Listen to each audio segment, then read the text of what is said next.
بسم اللہ الرحمن الرحیم۔ السلام علیکم۔ صلاح الدین کے قتل کی سازش۔ دشمنوں نے اسی پر اکتفا نہ کیا، صلاح الدین کے قتل کی بھی سازش کی۔ انہوں نے شیخ سنان شام کے اسماعیلی سردار کو اس بات پر آمادہ کر لیا کہ اس کے فدائی صلاح الدین کو قتل کر دیں۔ شیخ سنان کے فدائی صلاح الدین کے دور میں بری طرح پھیل گئے تھے۔ ان کے ہاتھوں بڑے بڑے علماء اور تاجدار موت کی آغوش میں سو چکے تھے۔ نور الدین نے اس جماعت کو ختم کرنے کی بہت کوشش کی، مگر وہ کامیاب نہ ہو سکا۔ اس کی مخالفانہ کوششوں کو روکنے کے لیے فدائی اس کے بستر پر زہر سے بجھا ہوا خنجر گاڑ آئے اور اسے بتا دیا کہ وہ اسے قتل بھی کر سکتے تھے، لیکن تنبیہ کو کافی سمجھا گیا۔ صلاح الدین رحمۃ اللہ علیہ کے خلاف انہوں نے مصر میں بھی طوفان مچا رکھا تھا۔ یہ لوگ خلفائے بنو فاطمہ کے حامی تھے۔ انہوں نے مصر میں سلطان کے خلاف ایک دفعہ پہلے بھی سازش کی تھی، مگر ناکام رہے تھے۔ اب جو گورنر حلب نے شیخ سنان سے صلاح الدین کے قتل کی درخواست کی تو اس نے اپنے فدائیوں کو اس کام پر متعین کر دیا۔ یہ فدائی پوری تیاری کے ساتھ صلاح الدین کے کمپ تک پہنچ گئے۔ امیر خمار تغین نے انہیں پہچان لیا اور ان کو آگے بڑھنے سے روکا۔ اتنے میں دوسرے لوگ بھی آ گئے اور فدائیوں کو کاٹ کر زمین پر ڈھیر کر دیا گیا۔ صلاح الدین رحمۃ اللہ علیہ اس واقعے کے بعد زیادہ کڑی نگرانی میں رہنے لگا۔ پہلے کی نسبت بہت زیادہ سپاہ متعین کر دی گئی تاکہ فدائی اس پر ہاتھ نہ اٹھا سکیں۔ ادھر یہ کیفیت تھی، دوسری طرف حاکم موصل صلاح الدین کے بڑھتے ہوئے اثر و رسوخ دیکھ کر جل گیا اور عز الدین کے ماتحت ایک فوج صلاح الدین سے لڑنے کے لیے بھیجی۔ عز الدین اور صلاح الدین میں قرون حمات سخت مقابلہ ہوا اور اول الذکر بہت زیادہ نقصان اٹھا کر پسپا ہو گیا۔ اس لڑائی سے فارغ ہوتے ہی صلاح الدین رحمۃ اللہ علیہ نے حلب کے محاصرے میں پہلے سے زیادہ سختی کی۔ گورنر حلب نے اب ہر طرف سے مایوس ہو کر صلاح الدین سے چھٹکارا پانے کے لیے طرابلس کی عیسائی حکومت سے امداد مانگی۔ اس وقت ریمانڈ نامی ایک سردار لاطینی حکومت کے نوعمر تاجدار بالڈون چہارم کا اتالق تھا۔ یہ شخص نور الدین مرحوم کے زمانے میں حلب میں نظر بند کیا جا چکا تھا اور ہر وقت مسلمانوں سے انتقام لینے کی فکر میں رہتا تھا۔ گورنر حلب کی درخواست آئی تو اس نے بلا سوچے سمجھے ایک بہت بڑی فوج حمص کی طرف بھیج دی تاکہ حمص پر، جسے صلاح الدین فتح کر چکا تھا، دوبارہ قبضہ کرے اور اس طرح حلب کا محاصرہ اٹھا لیا جائے۔ ابھی عیسائی حمص پہنچے نہیں تھے کہ سلطان بھی حلب سے حمص پہنچ گیا۔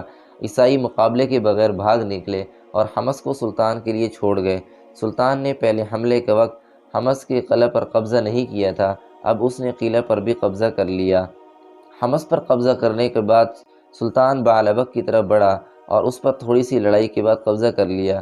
سلطان رحمہ اللہ یہاں اس لیے نہیں آیا تھا کہ الصالح یا نور الدین زنگی مرحوم اپنے پرانے مخدوم کے علاقے پر قبضہ کرے، لیکن حلب کے بددیانت گورنر الصالح کے وزراء نے اس کے ارادے کو بدل دیا۔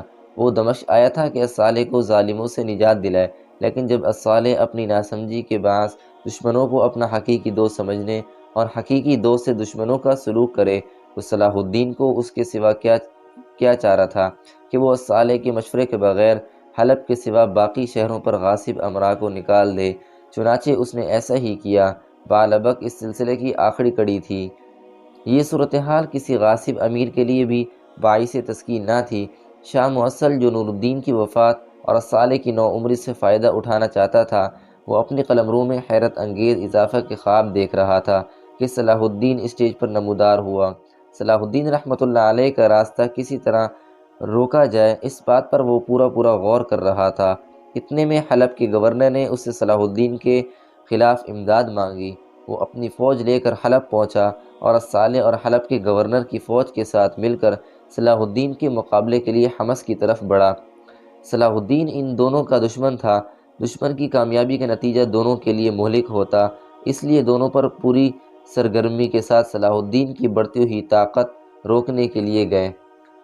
13 اپریل 1175 عیسوی کو حمات پر دونوں فوجیں ایک دوسرے پر حملہ آور ہوئیں۔ صلاح الدین رحمۃ اللہ علیہ کی ہوش مندی اور بہادری نے مصر کی تھکی ہوئی فوج میں ایک نئی زندگی پیدا کر دی، اس لیے اس نے بہت تھوڑی دیر میں دشمنوں کو پسپائی پر مجبور کر دیا۔